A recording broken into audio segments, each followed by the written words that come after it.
Hi guys! ఈ mini వ్లాగ్‌లో ఏంటంటే కొత్తగా తీసుకున్న కొత్త ఫర్నిచర్, కొత్త ఫ్రిడ్జ్, టీవీ, సోఫా అన్నీ కూడా కొత్త ఫ్లాట్‌కైతే షిఫ్ట్ చేసేసామనమాట. మా షిఫ్టింగ్ కష్టాలన్నీ కూడా ఫుల్ లెంత్ వీడియోలో అయితే పెట్టాను.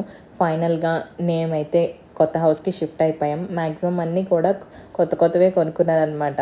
నేనేం కొనుక్కున్నాను, వాటి ప్రైస్ ఎంత పడింది అండ్ వాటి యూసేజ్ ఏంటి అన్నీ కూడా నా ఫుల్ లెంత్ వీడియోలో పెట్టాను. ఒకసారి చెక్‌ఔట్ చేయండి.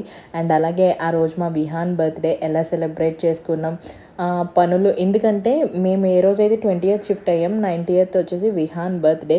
బట్ ఎనీవేస్ ఎన్ని పనులున్నా సరే బాబు బర్త్‌డే అనేది ఇంపార్టెంట్ కదా! సో, వాడి బర్త్‌డే ఎలా జరిగింది, ఏంటి అండ్ వాడి బర్త్‌డే సెలబ్రేషన్స్ అన్నీ కూడా ఫుల్ లెంత్ వీడియోలో అయితే ఇచ్చాను. బర్త్‌డే అయిపోయిన తర్వాత ఫైనల్‌గా మేము ఫ్రెండ్స్ అందరం కలిసి రాజమండ్రిలో జాజు మండి రెస్టారెంట్‌కి వెళ్ళి ఫుడ్ అయితే బాగా ఎంజాయ్ చేసాం. అండ్ అక్కడి నుంచి కూడా మళ్ళీ కొత్త హౌస్‌కెళ్ళి మళ్ళీ ముందు రోజు కోసం క్లీనింగ్ అంతా చేసుకున్నాం.